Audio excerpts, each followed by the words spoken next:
And there's many studies that show that different types of music have beneficial effects on the heart. What would happen if I become the DJ of my own life, as opposed to, waiting for the DJ to program your next powerful moment? My guest today is a musitarian. While I think I know what that means, I want to hear it from him.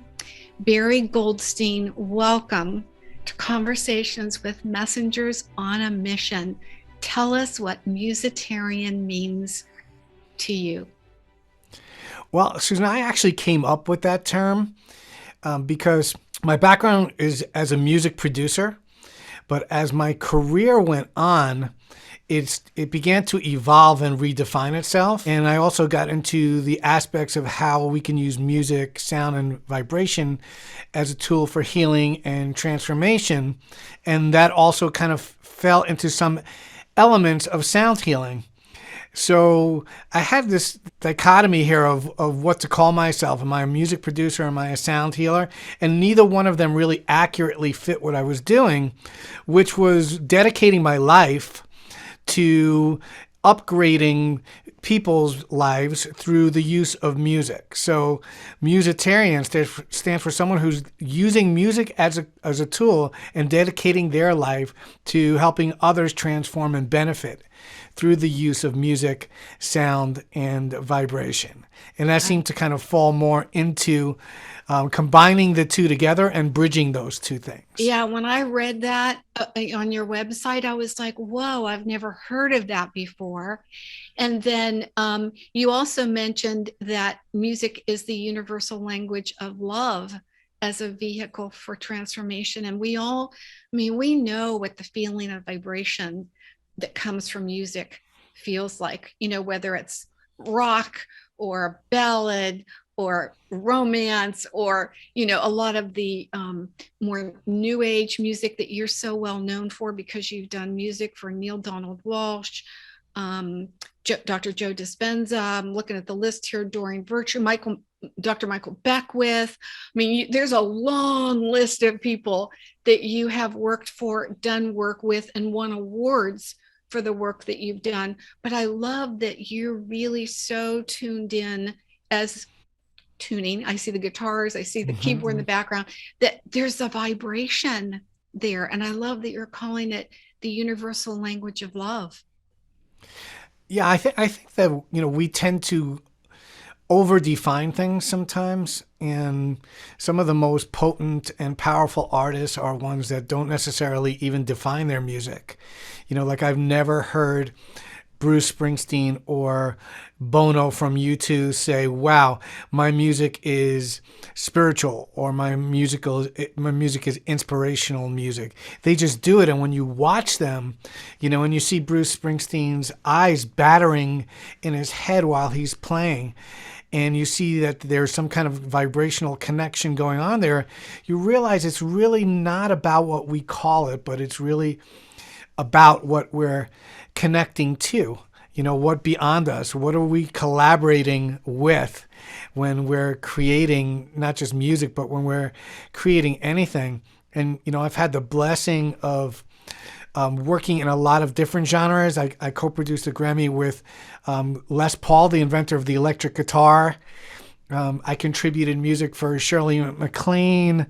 I've worked with a lot of different genres, and I came to a point in my path where I really had to decide what master I was serving, because I was getting into that defining, well, this is my spiritual music.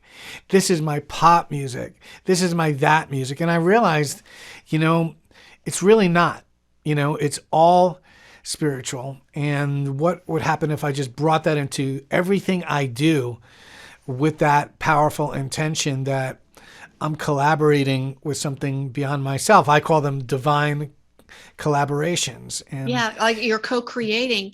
And isn't that true, Barry, no matter what work we're doing in the world, whether it's me working with people writing a book or someone else is helping with we have so many of them in the Genius Network, so many people with wealth management. Whatever whatever we're doing in the world, if we think of this as spiritual work, I mean, it's our work in the world, Right. then that puts a different feeling right in and of itself. And what really hit me when I saw the term also universal language of love as a vehicle for transformation was we all have music that we heard when we met our partner in life. We all have music that we might remember that was our parents' favorite song. Or, there's certain music that evokes these memories of love that flood over us, and we get it every time we hear that song. Yeah, and there's a lot of research behind that as well, in terms of how music fires and wires those memories, what are called our autobiographical memories. In terms of music, and it's very powerful when we can use those to benefit ourselves. Yes. When we take on the role of navigating our energy. When you had those experiences and you hear a song, you're like, wow, that song reminds me of this, or that song makes me feel this way. That's awesome, and most of us have had those experiences. But what happens when you move past that point of those random experiences happening to you and you say, wow, now that I know that music can create these powerful experiences, what would happen if I become the DJ of my own life as opposed to, waiting for the DJ to program your next powerful moment?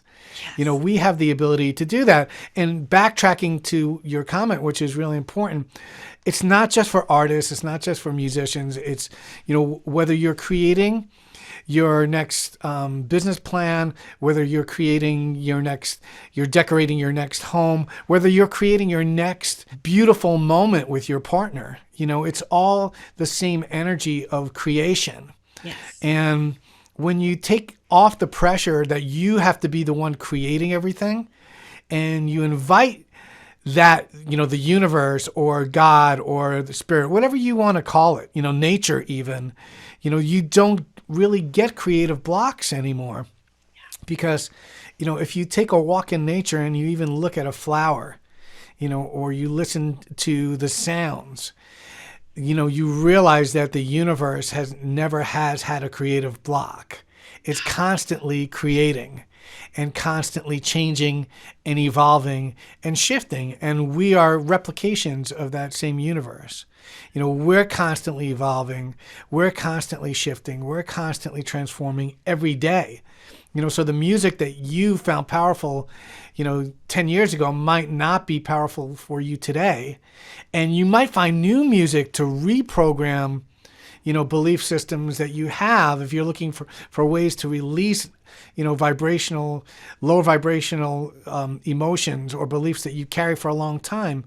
Music can do all of that. It can be used to reprogram, to create new powerful memories. It could be used to shift old ones. It could be used to help us shift grief that we're holding. There really is no limitation of how music can be used for transformation. I really liked when you said you can be the DJ of your own life and create the music that you want, not just what you've experienced in the past. And as somebody who works with books, of course, I always think you can be the author of your life. You can be creating what you want, and that whole co-creation and God, or whatever word we use for the higher power flowing through us to allow that to happen.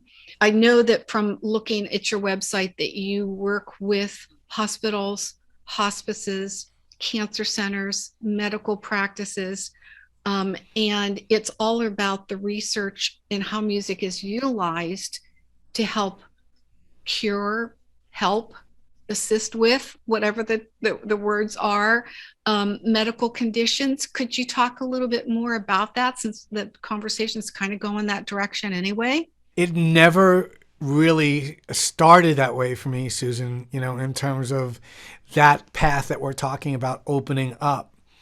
And I was really my own experiment because of my own anxiety and stress and even sleeping challenges, and being a successful music producer in New York City, which was what I really wanted my whole life. Wow, if I could just do that, then I would be really happy. I don't know if that's ever happened to you or, Oh yeah, and you you know, get that, and it goes like, no, I'm not really happy with that. well, yeah, or you are but it wasn't what you thought it was, Exactly. and Yes. it turns into a job. And maybe some of your listeners have had that occur to them at as well. But that's what really happened to me. It became a job, and having to spend 100 hours a week to create a 4-minute song. That's how minute and detail oriented it became. And I decided that I wanted to rewind and reconnect with that inner child who just, loved picking up a guitar and sitting on the edge of the bed and writing songs. Like, what happened to him? Yeah. How do I reconnect with that joy of creating music? So I decided to change the process, and instead of spending 100 hours to create a 4-minute song, what would happen if I just let music flow through me for an hour?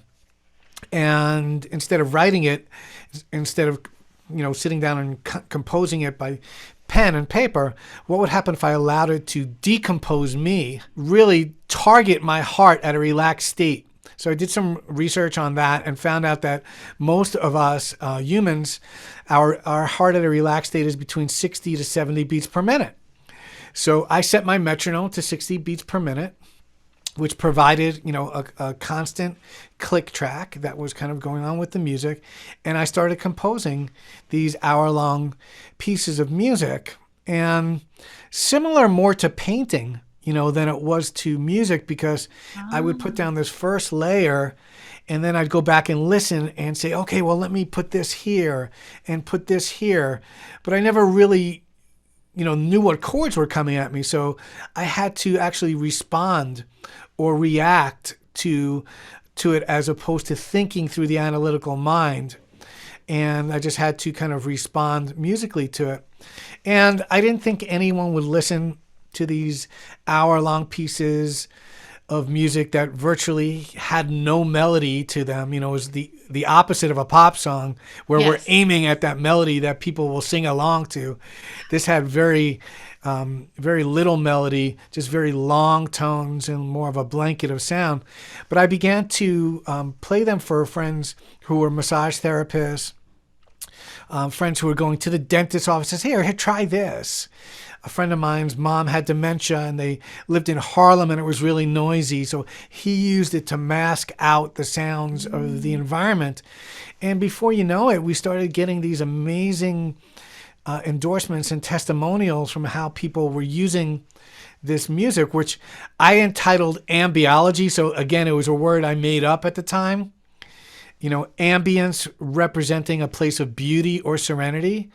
And biology, the effect it has on our physical body when we surrender to ambience or beauty, whether it's through music or art. That created a curiosity in me of why this was working, what was the mechanism behind it, which led to research and me writing a book on this called The Secret Language of the Heart.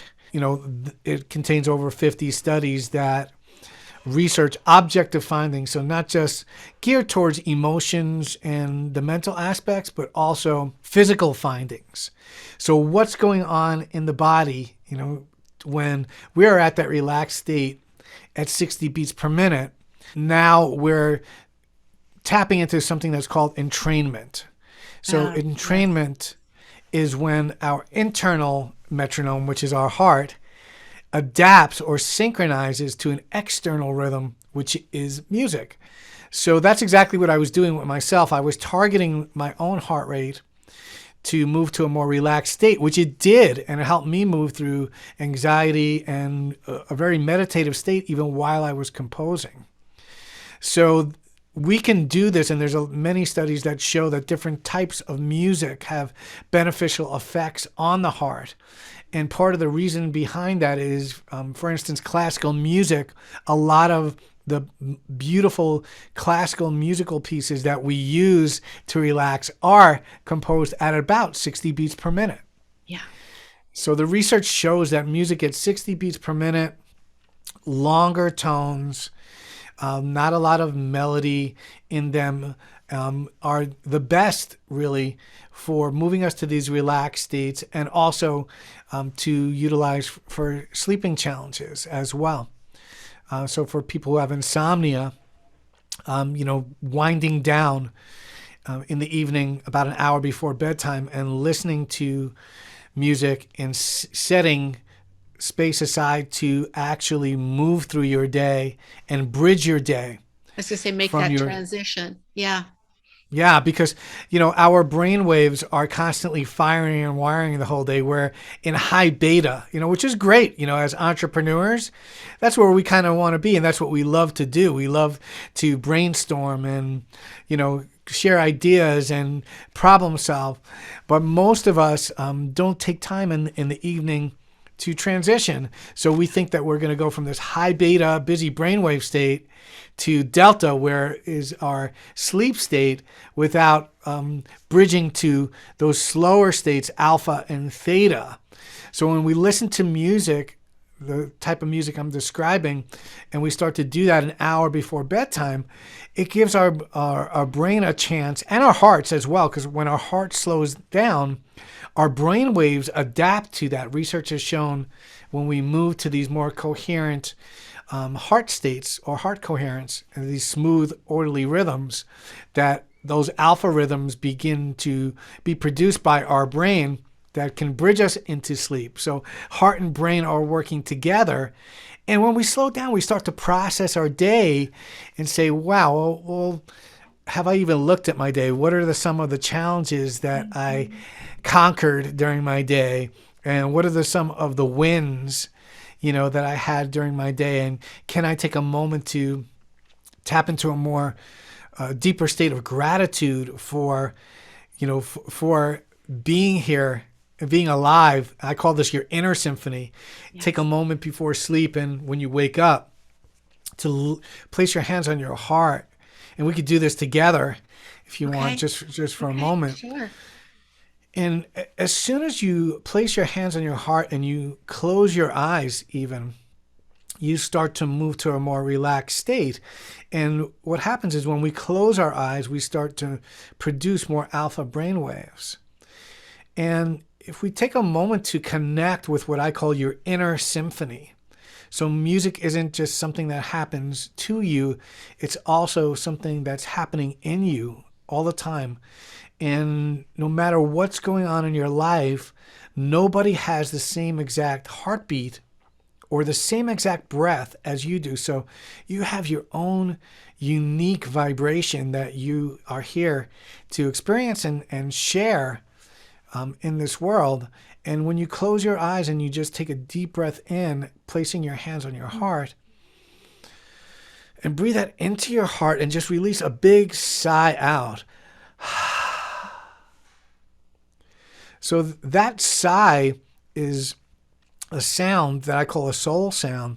And on that level, a deep spiritual level, when we sigh out, it's almost like our soul is telling us that everything is going to be okay. So placing your hands on your heart is a very sacred experience. And as you just allow yourself for a moment to just feel and hear your own heartbeat.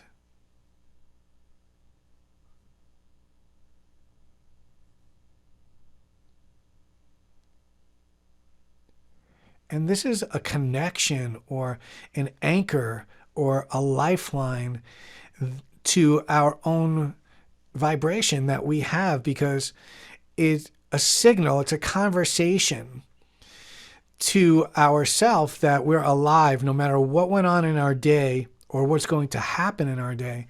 We're alive in this moment. We have our heartbeat. We have our breath. We can be thankful for that. And whatever challenges occur in your day, this is almost like taking a vibrational shower when you put your hands on your heart and you just take that big breath in and release that sigh out.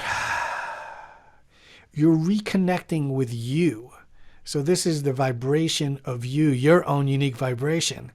So, as we go through our day, different energies, different people and places and things and situations come at us. And sometimes that snowballs into one of those days where it could really snowball into one of those days, as opposed if we take a minute and just recenter, come home to our own vibration and say, okay, that whatever that happened, it wasn't me. It wasn't where my intention started today. Let me just kind of reconnect with my own sound, my own vibration, my own heartbeat, my own breath.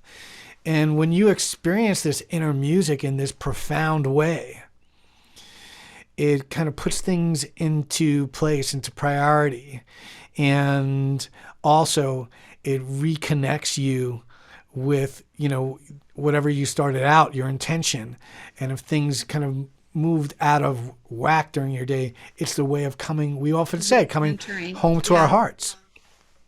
I love that. And I'm going to incorporate that into what I already do most of the time of the year. I live in the Seattle area, and we have cooler evenings and certainly short days in the spring, winter, and fall.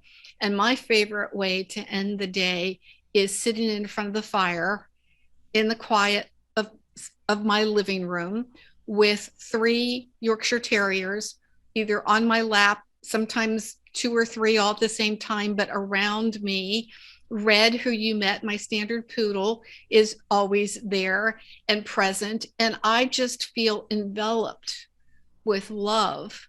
And it's kind of like they're my spiritual connection. But I think to also then incorporate me specifically with my hand on my heart and the breath, that's going to be a really beautiful addition. And I thank Yeah. you for that. Yeah. And the Institute of Heart Math has actually done studies with humans and animals. And what they have shown that when we're in that place of coherent, smooth, orderly heart rhythms, they measured a, a dog and the dog parent, I'll Yes, call it, yes, right? And yes. in the room. And when we were sending loving energy towards that to the dog's heart moved into coherence with the father of the dog. And so, and there's a lot of studies that show that animals pick up on our stress. The cortisol levels run in conjunction with it. And, I created a relaxation series of music for pets called Pet Waves. Oh, I love And that. yeah, and it's geared towards that, to Because bond with they your have pet. anxiety. Dogs can have anxiety. I mean, I don't know about Absolutely. other Absolutely. animals, but I know dogs can have anxiety. Absolutely. And they pick up on ours as well. So Mhm. if you're taking that time to wind down during the day, and you can do that with your pet, and whether music takes you there or it's just quiet by the fire, they're going to benefit. Anytime you can move out of stress, they're going to benefit from that. Yeah. Two things I was thinking about as I was listening to all the really wonderful information you're providing. I mean, I'm a part of this conversation, but I'm thinking about everything that the people who are listening to this are going to be receiving from your great wisdom, Barry. Is one of the things is a lot of us wear the aura rings. I don't know if you do or not, but I do, and I know that my sleeping, like resting heart rate is 50 beats per minute. It's not Mm-hmm. 60. So, what are your thoughts? Like, if I were listening to music that was 60 beats per minute and I'm falling in the 45 to 50 beats per minute, would that rouse me? Or would there be some simpatico that would happen that it wouldn't really matter that my heartbeat is lower than? Yeah, so I think this comes down to what's similar to the what people who are practicing medicine, which you had my wife, Dr. Denise Yes, Warden, I did. on your show, and what my wife talks about, the most powerful medicine is individualized medicine. These are just guidelines, so it's not creating a panacea or one Okay. subscription that fits all. So what I like to teach people is when you're listening to a piece of music and you're just want to decide whether this piece of music is right for you, because it's just like it's very similar to food. Someone can say, Susan, I don't know if you've heard, but they've done a study on broccoli. And they have shown that broccoli is an unbelievable fighter for cancer. It's, the things that they found are amazing. But if you're allergic to broccoli, it's not going to be beneficial to you, right? Exactly. It's I know going to, somebody who has an allergy to spinach, and he'd been eating right. lots and lots of spinach because we think spinach is good for us. And he was getting So reactions exactly, to it. right. So it's exactly the same thing, and I think in the sound healing community, a lot of people, I get a lot of questions like, should I listen to all music at 432 hertz? Because I've heard that's more beneficial than 440. Or should I listen to music at 528 hertz? And so what I tell people is ultimately, every composition that you listen to is different. And the best way to decide whether music works for you is ask yourself the question when you're listening to it, does this piece of music make me feel expansive? Like I'm underneath a beautiful night sky on top of a mountain, right? And Yes. I'm like, oh my God, this is beautiful. And you feel open and like energy's flowing, right? Or does it make me feel contracted? Like, does it feel dissonant to me or disharmonious where it kind of feels like I need to protect myself or I need to kind of cover up from it? And, this really works well, not just for music, but in our relationships and challenges too. When we're getting gut feelings, and we have a conversation or something that comes our way with a business decision and it looks great on paper, right? It's like, But oh my it God, this is but we're amazing. contracting. We're like, no, no, no, no, no. Right. So, and we're constantly making these calls and judgment calls all the time because voice carries vibration. Yes, it So does. when someone's saying something to you, and again, it makes sense on paper, but something in their voice doesn't feel right. Aren't you making that call? Wow, something about that feels contracting to me. Or, the deal that doesn't look great on paper, but the other way around, you know, that this person doesn't have as much experience as that person, but I love their passion. And I think we're going to really work well together and maybe we'll learn together with it. So it's the same thing with music. When you listen to that piece of music, that music for you at 60 beats per minute, does it feel open and expansive and really relax you regardless of the tempo? Because you have to realize your starting out tempo is really what you're targeting. Yes, and So I you're, don't know what my heartbeat is yeah, when I first go to sleep. You're absolutely right. I was just yeah, thinking or also, bridging it from your busy day, as yes, well. So it could be a bridge for you that's helping you move from, 80 beats per minute to your 50 beats per minute and yes, allowing you to scale down. So again, I say listen to the piece of music and see what did that piece of music make me feel? And then again, being the DJ of your own life, saying, okay, well, it doesn't work great for me at sleep, but maybe this would be good in the morning when I wake up, to kind of begin to bring my energy up because those are the most three important times of your day, for your listeners, just like we nourish ourselves in three meals.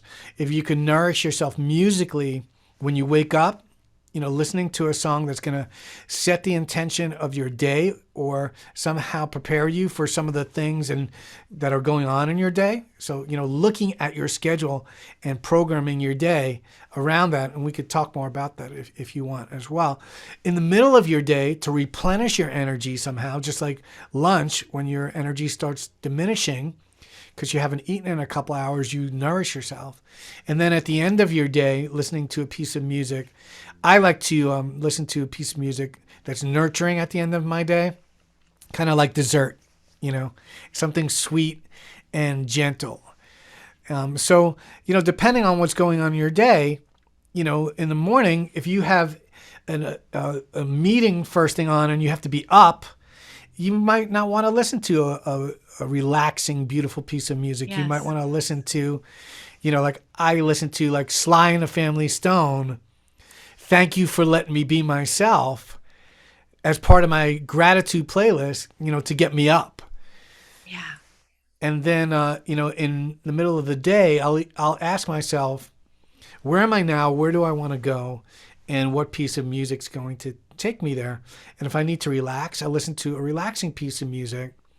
But I also like to take what I call 5 minute vacations, where I listen to a piece of music from another part of the world. I was just Close. thinking, like, I love African and, I Yes. love the Caribbean and, that, like, yeah, you could take a little vacation just Yeah. listening Close your to eyes music. and, Yes.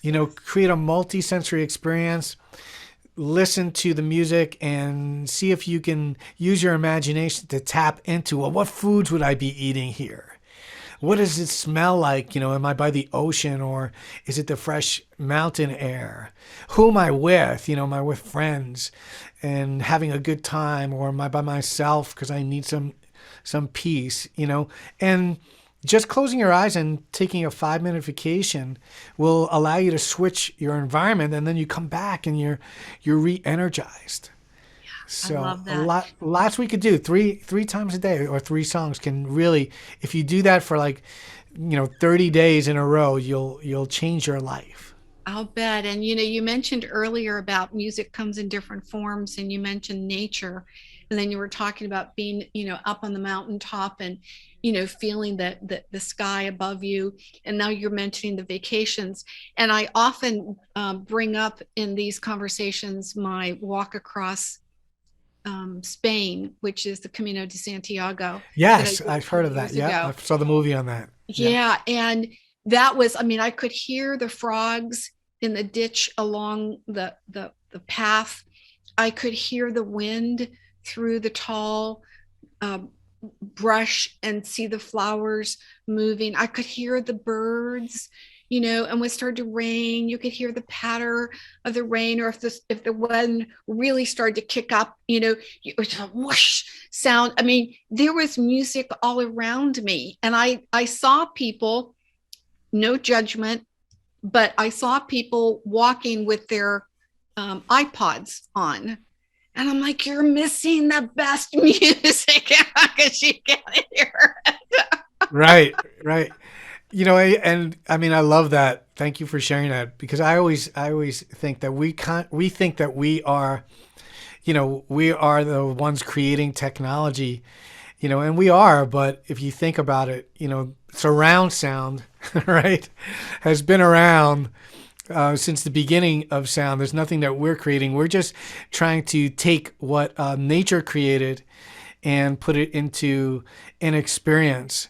And I think that's something that happens all the time. Science is constantly catching up to spirituality. We've known that chanting Om, is beneficial to us on a spiritual level for thousands of years.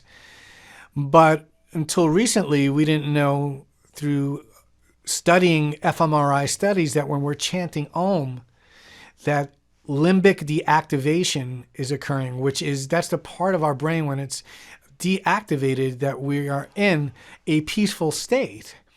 And they showed that when people were chanting Om, that's what occurred. When they chanted S, nothing occurred on these fMRI studies that showed any benefit. So again, science catching up to spirituality, validating it, and it's great because I think that for me, this gives us an ability to communicate in the medical field a lot more eloquently and easily. So when I go to talk to doctors, and they're kind of wondering, well, what is this musician here talking about? What is he going to share with us? And when I can give them the science behind how chanting Om can help them move out of anxiety, and then I asked them, would they care to stand up and try it with me? And I see 200 doctors standing up to join me in a chant I created called Om Shalom Home. I'm thankful that I was able to provide some science behind it, because it's a bridge. I don't think they would have allowed themselves to have the experience I'm sure they had the wouldn't have. had the research not been there. So science works that way in creating a bridge for people who want to know before they have the experience. Some of us want to know before we have the experience, and some of us don't want to know. Some of Yeah, us want just to like have give me the the experience and tell me yeah. why afterwards. So it's, right, it's kind of like two archetypes, right? Because if Yeah. we know, then we start thinking, and it knocks us out of the experience. Yeah. So I always say that there are two archetypes for that. You know, the person who wants to know, and the person it's going to inhibit them by knowing. You know, Yes. beforehand. Yes. So we're constantly juggling. You know, So science and we spirituality. we were talking just a little bit before I pressed the record button, and you offered to do some I don't know if demonstration is the right word, but to show us what this looked like on the keyboard. Um, Well, actually, yeah, I would just like to take the listeners on a little experience I would of love that. of just allowing something to come through me for their benefit. You know, what would happen if you and I set the intention of the piece of music serving the highest capacity of healing for each individual that listens to it, you know, regardless of if may that be physical, mental, emotional, or spiritual, and just allow them to receive. I don't know exactly what's going to come through. I never do, and that's the fun part of it. But I would encourage you and encourage them, because I'm going to just transition here, and it will take me a moment to do that. But just to close your eyes and to place your hands on your heart and just allow yourself to gently breathe in and out of your heart as you're listening to the music, and just surrender to it. Allow yourself to receive whatever it is that you're willing to. And I love So, that each of us can be setting our own intention for the music as we listen what you about to what you are going to create. yeah, and then we'll come back, and with that energy, we'll do something with that energy as well. I'm gonna be a mystery and not get people into thinking ahead. Okay. so Okay, so good. Thank you so for let's doing do this, that. Barry. My pleasure.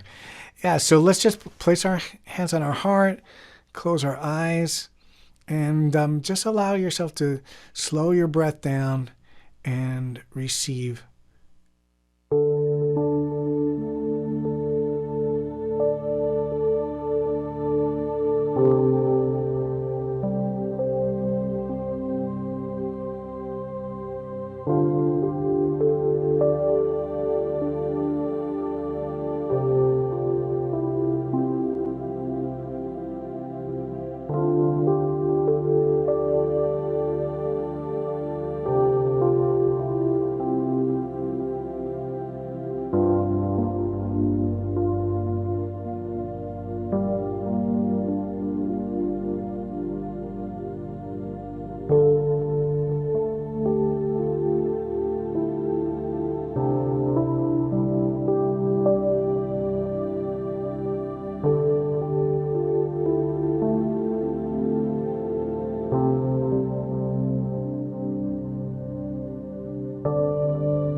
Good. And just with our hands still on our hearts, just think of someone or something or a situation that you might want to send this beautiful healing energy to.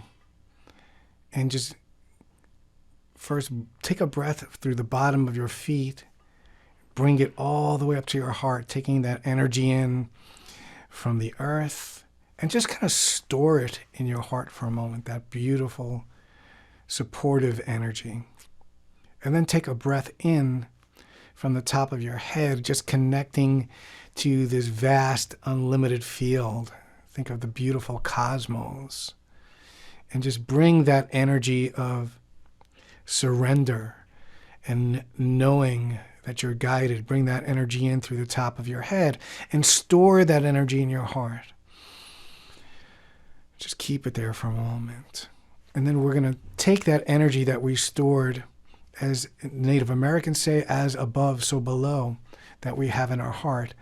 And we're going to take a big breath in and then send it out to that person, place, thing, or situation, event. And we'll do that together on the count of 3, just kind of taking the energy from above and below in our heart and then sending it outward.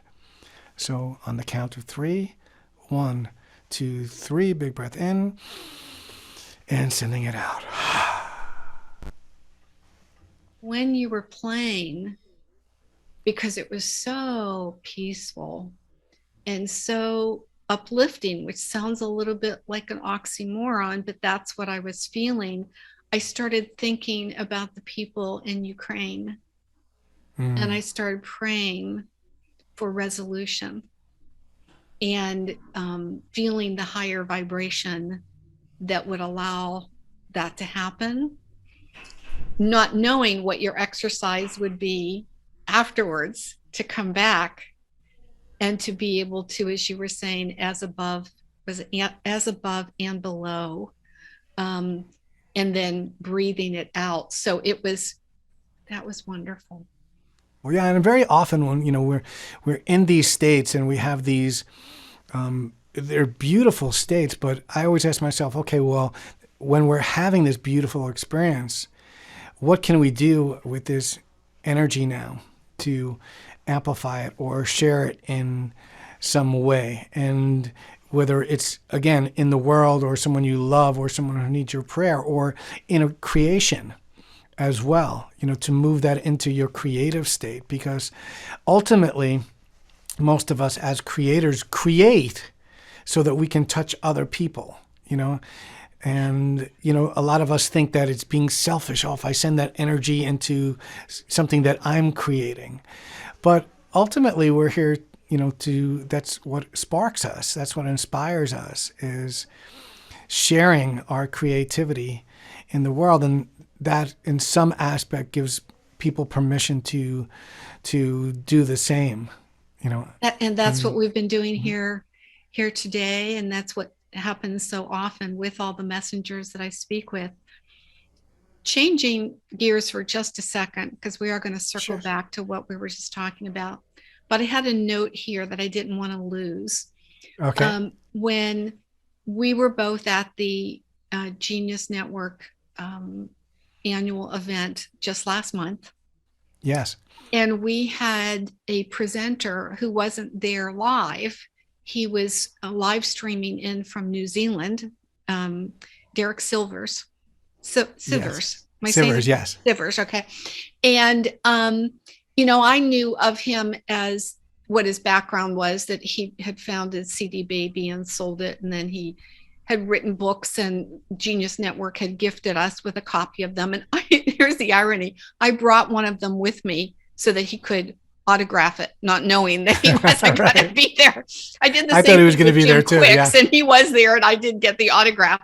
But after his presentation, which was, I think, my favorite of all the presentations, there's always people who stand in line for the Q&A, and you stood in line to ask him a question or to say something to him.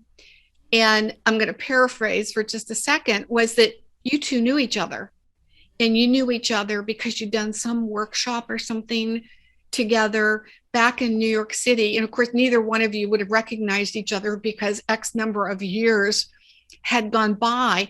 But I think of that as synchronicity and magic that happens because who knew that that was possible in that moment? And you could just see that Derek was, he was like a child. He was just gleeful because he knew who you were and you had this beautiful homecoming. How many years had passed since the two of you had seen each other?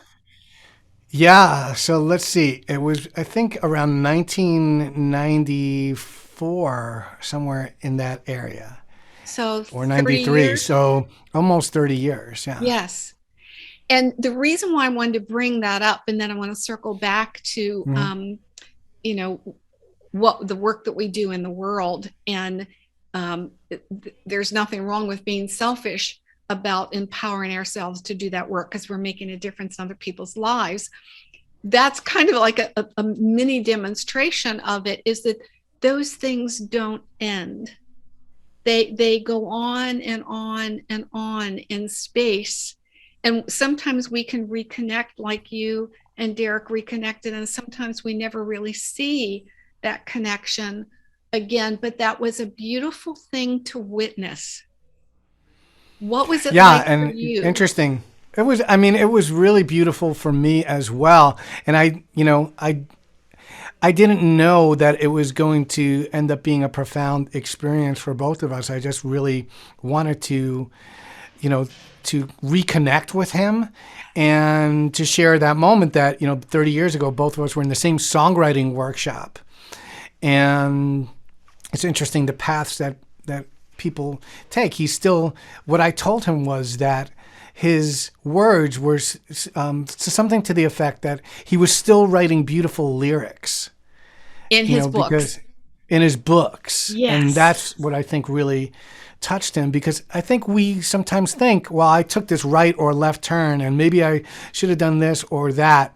But really, our archetype doesn't really change, and part of his archetype was, touching people through his words, whether it was in music or whether it was in books.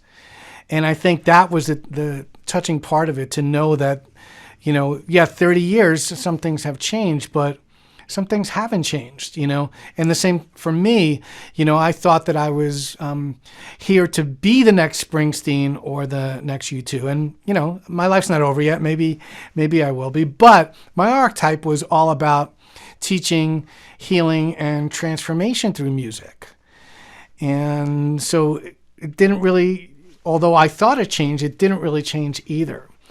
And so I think that was the most powerful part of it, probably for both of us, is, you know, kind of, you look back at those times and places and decisions that you made, and ultimately it really is that child, Susan, as you said, he seemed like a little child that we're reconnecting with when we're feeling resonance and we're feeling that expansive state that we're talking about. It's connecting with what really that child wanted. Like I said, for me, it was reconnecting with that 14-year-old kid who loved sitting on the edge of his bed. So I'm constantly reconnecting with that. And I think Derek and I both in that moment connected with ourselves from 30 years ago, Yeah. And the and the reason beauty of why it. why I thought it was just the perfect time. I mean, I could have ended the interview and not shared it because I have other notes here and I'm not going to have time to share everything. But when we were having the conversation about, it's not selfish to focus that energy for us and for our growth because of what we're going to be doing in the world and making a difference as a force for good in the world, and witnessing that conversation and that profound moment between the two of you had a ripple effect. You were Yes. only doing it for that reason, but it had a ripple effect. And that's what our work in the world does. We're Yeah. growing as individuals when we're bringing this energy to ourselves and we're bringing intentions and prayer and goals to ourselves that are important.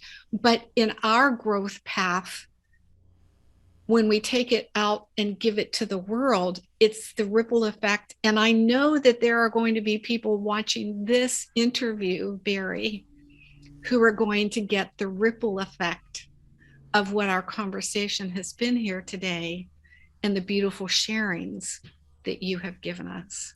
Well, thank you. And I think the wonderful thing is when we don't plan them, Yeah.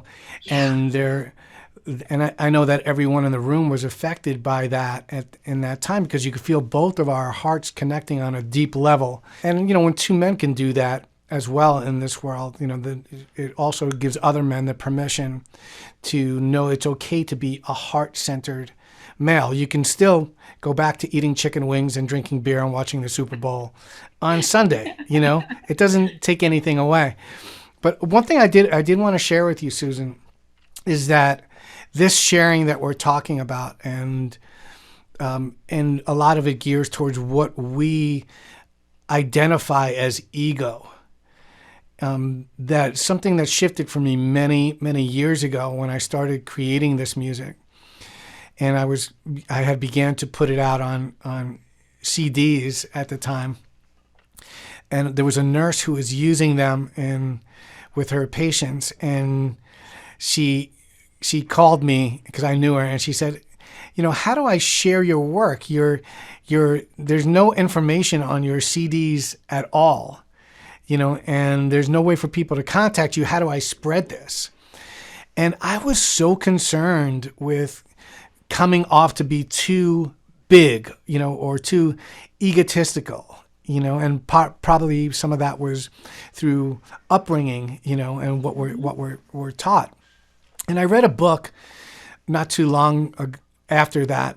It was about the Kabbalah, and it was called Becoming Like God. And there was something in the book that really moved me. And what it said was that ego was when we were receiving for the self alone. So if we're thinking that we're being too big and, if I share this, what will people think? Or that is when we're really in ego, when we're holding on to our gift and we're knowing that it's going to help people. We're still just receiving it for ourselves. Most of us think it's the other way around. So when you're receiving for the self alone, that's when it is defined as ego through that teaching. And when I thought about that, it changed everything for me, because I knew at that point that the music was helping people, and that if people needed to find me so that I could reach more people, and I needed to tell people how, wow, this CD is working great for sleep. This one's working great for this. This is working great for that. And from then on, I was no longer shy about letting people know, because I knew it could help more people. And that's what I want to share with your listeners, because I know there's someone out there who there's a part of them that's still holding on to that and is not fully stepped into their own gifts and passion because of a voice that they're hearing in their head, whether it's from their childhood or an ex-husband or whoever and whenever. It's time to take that first step and to really step into the power of what your gift and how your gift can, and your message can help people in the world. And that's what you're doing Yeah. with your And show, Messengers on a God Mission. doesn't give us our message without the desire for us to be able to share it. And who are That's right. we to say, God, you gave me this message, you gave me this gift, but I'm not going to share it. Well, it's meant to be shared. That's why we have it. That's why it's our gift and our message. It's our duty. It's our almost an obligation. If we have that, you have this beautiful gift for music. It's important that you share it. I love working with people to help them with the transformation of getting their message out there. Far be it for me to just sit here in my office, in the barn and say, oh, I can't do that because that's ego. I love that you brought that up. I didn't know that was part of the Kabbalah, but I believe it's our God-given right to do that. It's important to do that. Yeah, and it's a piece of what we do as well. as entrepreneurs that we don't really talk about, that I think needs to be talked about more, because what is more inspiring than our message and whatever it is, whatever business you're running, going beyond yourself. Legacy is what gives us peace in knowing that we've created some type of stamp while we are in this lifetime. And as entrepreneurs, we're weighing things and deciding. Ultimately, we're always looking at how we're spending our energy. Money is energy. And just like you're budgeting what your different departments in your business that are either spending too much or not enough, we're constantly doing that in our life, in our relationships as well. And ultimately, what it comes down to, if you're spending too much energy in one area, then it holds you back from sharing your gifts and your legacy. And so, this is a practice not just for people on the spiritual path.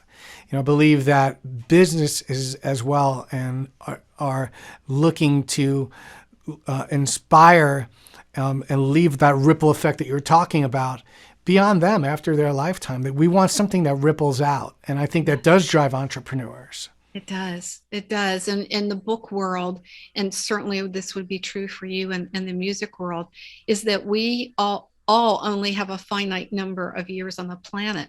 For my husband, it was 28. For my mother, it was 51. I'm still going strong at 71, but you never know when my time will come. My dad lived to be 93.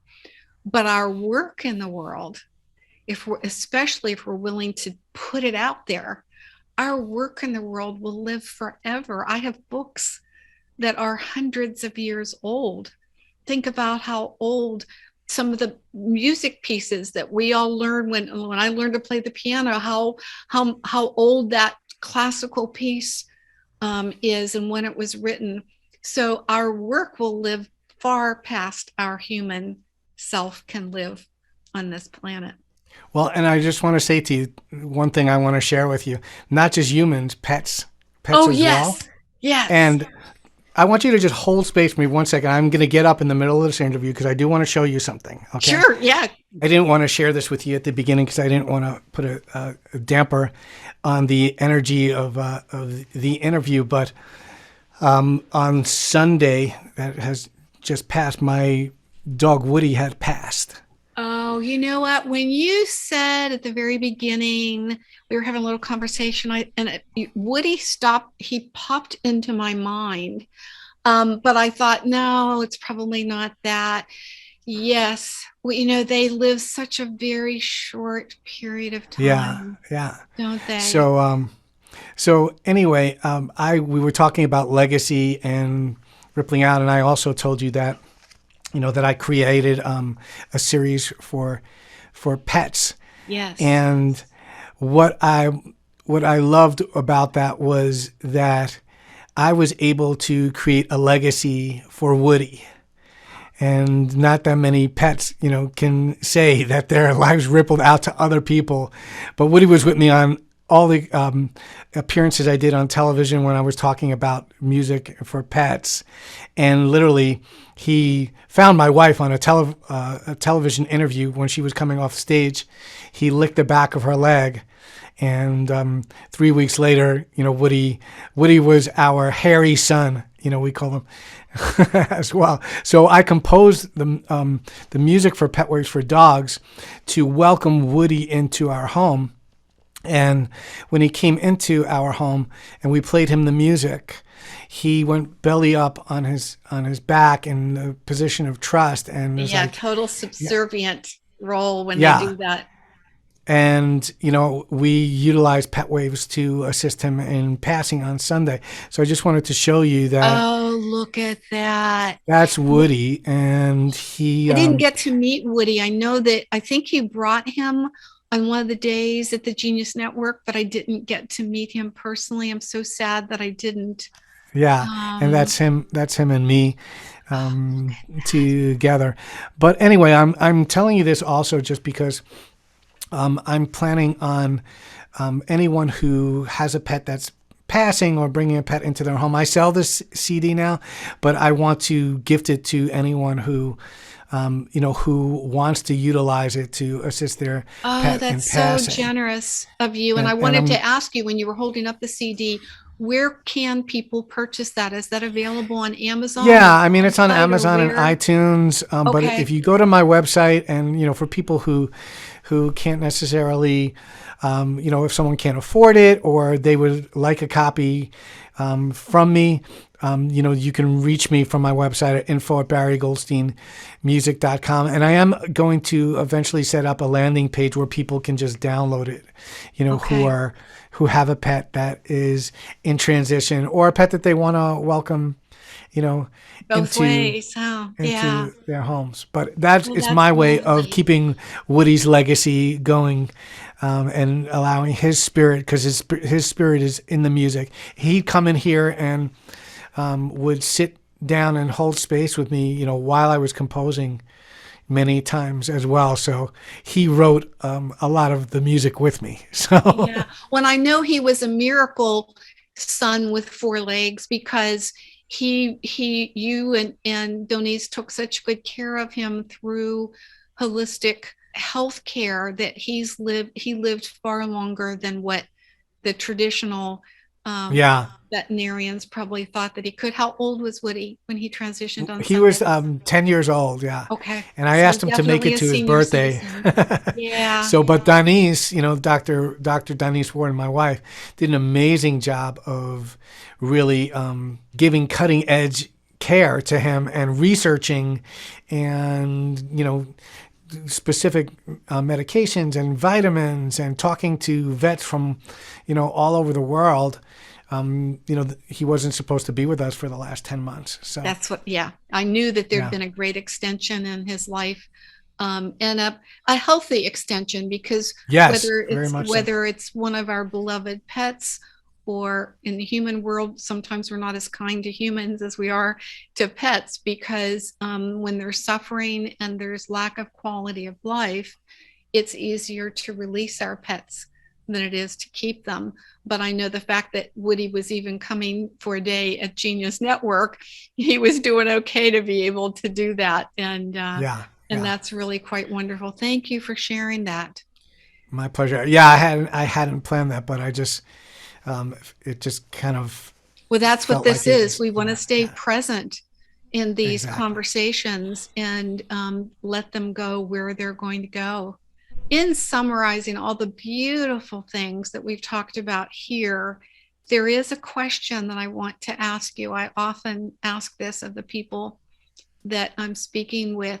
If you were going to have one message, one main concept that you would say that you're a messenger for in the world, what would your answer be? Well, my message is pretty simple. It's how to utilize music beyond art and entertainment, because most of us know how to do that, and to up level that and take that vibration up to utilizing it as a tool for healing and transformation. And it's through teaching people about that, but the best way for people to experience that is through actually listening to my music, because the music is a messenger of all of that, and it's all encoded and with my intentions that are, in the music. And we can talk about music all day, but really ultimately it's about having your own experience with it. Barry, thank you so much for this wonderful time that you've generously offered me and now our listeners. Your website, barrygoldsteinmusic.com, will be listed in the description below. For those of you who are listening, I know you did. I'm not going to say if you got something from today's interview. I know you did. And if you want to continue to get these interviews, please press the subscribe button here so that you're notified each time there's a new messenger conversation that takes place. Thank you, Barry. I look Thank you, forward Susan. to also if you do a landing page for Woody's CD, then please place that, give it to me, and I will place that when it's available. But until then, they can find, our listeners can find it on Amazon, on iTunes, on your website.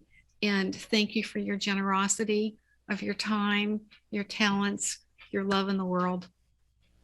Thank you, Susan. Thank you for having me, and thank you for all that you're doing with your beautiful messages and all that you're sending out into the world. So thank you for having me. You're welcome. It's been my honor. Mine as well.